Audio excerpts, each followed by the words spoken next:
So what's up guys, क्या हाल है आप सभी के। Welcome back to my channel. और आज आपके लिए लेकर आ गया हूँ एक और ओनरशिप वीडियो जो कि बहुत दिनों बाद देखने को मिल रही है इस चैनल पर। और हमारे साथ है आज रॉयल एनफील्ड की हंटर 350 जो कि हमारे शिवम भाई की। तो इसी का हम आज ओनरशिप करने वाले हैं शिवम भाई के साथ कि कैसे ली थी, क्या पर्पज़ होना था, किस हिसाब से ली थी और ये कि भाई कितनी अभी तक चला चुके हैं। सारा ओनरशिप करेंगे हम इसके साथ कि क्या निगेटिव पॉइंट है, क्या पॉजिटिव पॉइंट है। तो चलिए हम बात करते हैं सीधे शिवम भाई से। तो शिवम भाई थोड़ा सा अपना पहले इंट्रो दे दीजिए। मेरा नाम शिवम पाल है और मैं अभी मैनकाइंड में ज्वाइन हुआ हूँ।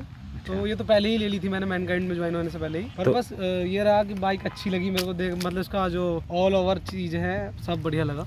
तो शिवम भाई ये जो ली थी इसका किस हिसाब से प्लान बना था और कैसे कैसे बना था ये बताओ पहले तो। जब ये इसको काफ़ी मतलब आए हुए तो काफ़ी टाइम हो गया बाइक को मार्केट के अंदर। तो फिर मैंने देखा कि रोड पे प्रेजेंस इसकी बहुत अच्छी थी और बाकी मतलब पिकअप का तो आपका रहता ही है रॉयल एनफील्ड का, वही 30-40 और बाकी लुकिंग वाइज बढ़िया है। और सब कुछ मैंने देखा चलाने के बाद। चलो मैंने एक भाई की थी उसकी भी देखी चलाने के बाद। तो जो रोड प्रेजेंस थी और जो कंफर्ट है बाइक के अंदर वो बढ़िया लगा मेरे को। तो जो आपने ली थी तो कौन कौन सी बाइक देखी थी? मैंने स्टैंडर्ड भी देखी थी, जो अब नई आ रही है स्टैंडर्ड वो देखी थी तब।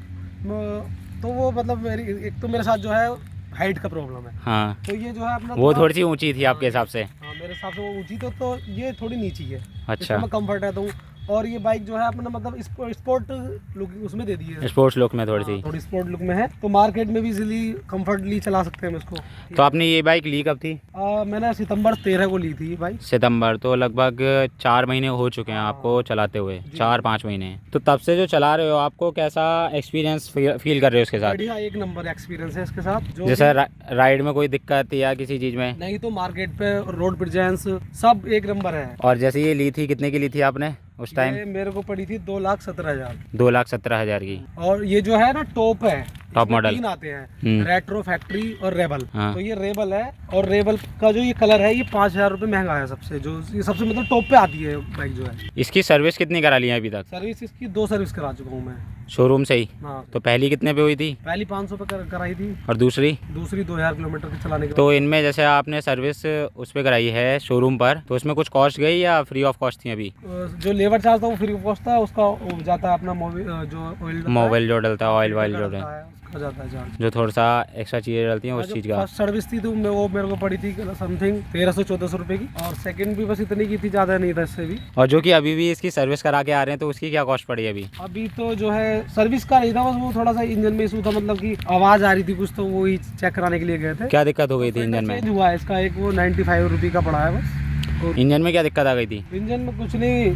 ये जो डिप हो गई थी पानी के अंदर एक बार मेरे से, तो फिर ज्यादा प्रॉब्लम हो गई थी। फिर ठीक क्यों भाई, एक टेस्ट कर रहे थे कि पानी के अंदर चलेगी या नहीं? वो बस ऐसे ही हो गया। ट्राई गए थे गंगा जी नहाने कि भाई जैसे वो मिस्टर इंडियन हैकर जो है वो गाड़ी पानियों में चलाता, तो तुम भी वही बनना चाह रहे थे कि भाई हम भी चला के देखते हैं? नहीं, गए थे घूमने के लिए, तिगरी है हमारे यहाँ गंगा। हाँ। तो वहाँ पर एक दोस्त के पास थी, तो एक दोस्त के पास स्प्लेंडर थी, उसने अपनी स्प्लेंडर निकाली। तो बोला, दूसरा दोस्त बोला कि ये तो निकल ही जाएगी, वो 100 सीसी की ज्यादा सीसी की है, तो उसने भी डाल दी। फिर तो उसके फिल्टर, एयर फिल्टर के थ्रू पानी चला गया था, इस वजह से इंजन में दिक्कत आ गई थी। तो इंजन आप बता रहे थे कि बनवाया भी था? हाँ, दोबारा से सही कराया है। तो उसके बाद कोई दिक्कत तो नहीं आ रही बनने के बाद? बढ़िया है कि जैसे पहले में और अब में कुछ डिफरेंस आ रहा हो? नहीं, ऐसा कोई प्रॉब्लम नहीं है? सही है, बढ़िया है। तो यार शोरूम पर लेने गए थे तो शोरूम का बिहेवियर कैसा था? जो मैंने ली थी ना, ये मेघलानी से ली थी, वो तो मेरे को वहाँ का बिहेवियर उनका तो अच्छा नहीं लगा, बिल्कुल एक नंबर।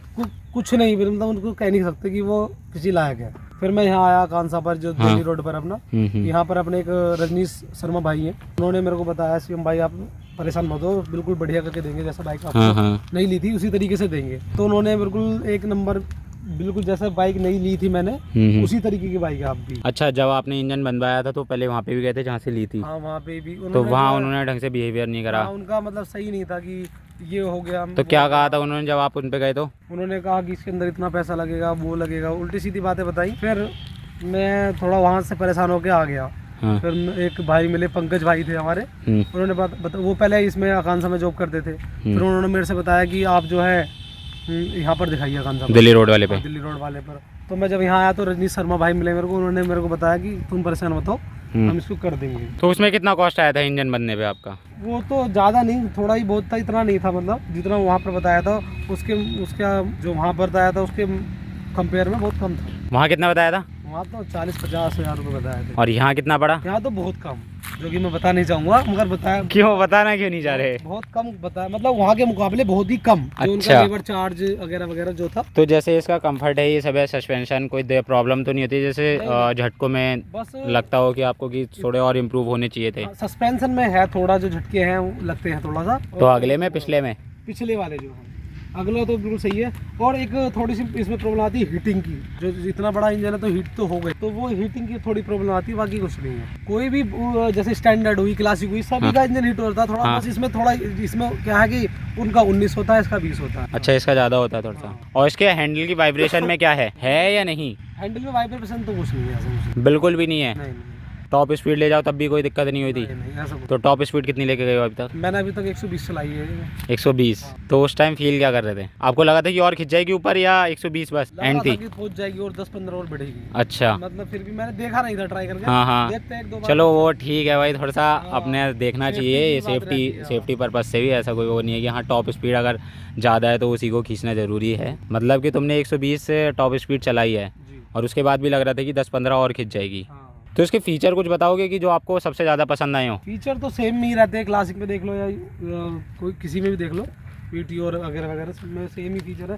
बस इसका लुकिंग अपना बढ़िया लगता है। और हाइट की आपको बात बताई मैंने, और अपना मीटर हाइट तुम्हारे हिसाब से सही है नीची, बाकी इसमें ये डिजिटल मीटर है इसके अंदर। एक न्यू फीचर है इसके अंदर, फ्यूल एफ का, जो कि हमारी अगर बाइक के अंदर जो है 5 लीटर से कम फ्यूल हो जाएगा तो इसमें ट्रिप एफ मतलब जो फ्यूल का आ जाता है। पहले एक तो अपना ऑडोमीटर आता है, फिर ट्रिप ए बी, और फिर अपना जो जब फ्यूल कम हो जाता है 5 लीटर से तो इसमें ट्रिप एफ का फीचर रहता है। अच्छा, मतलब 5 लीटर से कम आ जाएगा तो उसमें इंडिकेट कर देगा कि 5 लीटर से कम हो गया है, इसके बाद आपको डलवाने की ज़रूरत पड़ सकती है। 5 लीटर है सर, ये इंडिकेट कर देता है कि 5 लीटर है। जैसे बाकी बाइकों में रिजर्व का होता था पहले, तो रिजर्व तो सब में बंद कर दिया है।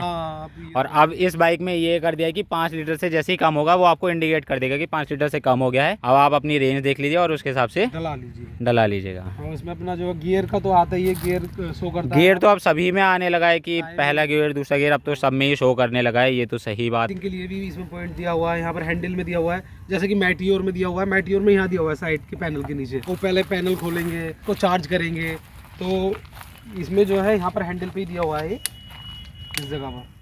जो मीटियोर में वो इसके पैनल के अंदर दिया हुआ है सॉकेट जो दिया हुआ। अब जैसे इसका बॉडी का कहूँ, रॉयल एनफील्ड की बॉडी ज़्यादातर जो है मेटल में आती है, तो इसकी कुछ जो है फाइबर की बॉडी है, या तो उस पर कैसा संतुष्ट हो या आपको लगता था कि इसमें भी मेटल देना चाहिए था? बात ये है ना कि इन्होंने जो लाइट वेट की है, जब लाइट वेट की है तो भाई देखो कहीं तो कहीं कम तो करेंगे वेट में, तो इन्होंने लाइट वेट करी है या कॉस्ट कटिंग के हिसाब से करनी चाहिए इन्होंने? ये हिसाब से भी किया है, और जो वेट जो है उसके मुकाबले कम भी है इसका। वो तो कम होना ही था। जब ये है कि भाई अगर तुम्हें उसी रेंज में दे रहे हैं और नए फीचर के साथ, तो कहीं ना कहीं कॉस्ट कटिंग तो करना है। और जब कॉस्ट कटिंग करेंगे, मेटल में कर रहे हैं, मेटल और फाइबर में तो वेट कम होना ही है। वेट वैसे भी स्टैंडर्ड के और क्लासिक के मुकाबले वेट कम है इसका। बाकी तो अपना J1 सीरीज का इंजन है, इसके अंदर 349 सीसी का।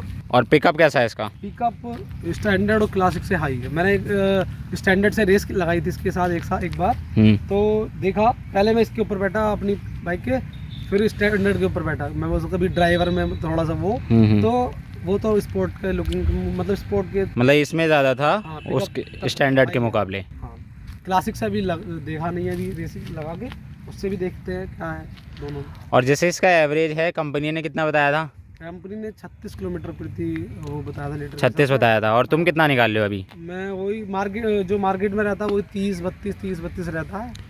कभी हाईवे पे नहीं गए? जैसे हाईवे पे नापा होगी कितना मिलता है, कितना नहीं? मैंने नापा नहीं है इसका। अच्छा, हाईवे पे नहीं हुआ ये कि मतलब 32 से 34 वही 32-33 रह रहा है ऑन एन एवरेज। ओवरऑल तो गुड प्रेजेंस है इसकी, बढ़िया है। अब तो रोड पे भी बहुत ज़्यादा दिखने को मिल रही है सभी। और कुछ नेगेटिव पॉइंट इसका? नेगेटिव पॉइंट जो लगा हो कि भाई इसमें नहीं होना चाहिए था, उसको इम्प्रूव करना चाहिए था कंपनी को? वही एक तो इसके अपने जो ये है इंजन की कूलिंग जो है वो, मतलब जब अब तो ठंड है तो ठंड में तो इतना पता नहीं चलता कि मतलब हीट हो रहा है। जब गर्मी आती है तो गर्मी में पैरों पे लगती है वो हीट, जब हवा के साथ लगती है तो वो लगता है कि हीट, मतलब इंजन ज़्यादा हीट हो, तो कूलिंग के लिए इन्हें देना चाहिए था मतलब। और जैसे इसका पीछे ये बैक रेस्ट नहीं दिया है, या बैक रेस्ट मैंने लगाया नहीं है। बैक रेस्ट दे रहे थे वो? नहीं, वो अलग से दे रहे थे। हाँ, पैसे तो पैसे थे ना उसके? पैसे जो इसके साथ एसेसरी आई है वो जैसे यहाँ पर खड़ी है वही है, बस ये मैंने ये इसके साथ जो ये वाली एक्सेसरी इसकी समगार्ड है, ये भी लगवाया था। ये कहो कि पूरी बाइक जो आपकी रॉ है इस टाइम, कुछ मतलब एडिशन जो है वो बहुत कम कराया गया है। नहीं किया, मिरर भी मैंने बाद में ही लगवाए अलग से, जो इसके साथ वाले मिरर थे वो आए हैं, मैंने रख दिए उसमें। तो वो क्यों हटा दिए, ये क्यों लगवाए? वो हटा दिया बस थोड़ा सा लुकिंग के लिए, थोड़ा सा भाई अच्छी लगे। हाँ। तो दोस्तों यही कुछ था शिवम भाई का हंटर के साथ ओनरशिप रिव्यू। और अगर आप भी अपनी कार या बाइक का ओनरशिप रिव्यू कराना चाहते हैं तो इंस्टाग्राम का लिंक जो है डिस्क्रिप्शन में देखा है, आप जाके कांटेक्ट कर सकते हैं मुझसे। और वीडियो करते ही एंड, वीडियो अगर आपको अच्छी लगी हो तो वीडियो को लाइक कीजिएगा, चैनल को सब्सक्राइब कीजिएगा। मिलते हैं आपसे किसी ऐसे ही नई वीडियो में, तब तक के लिए गुड बाय।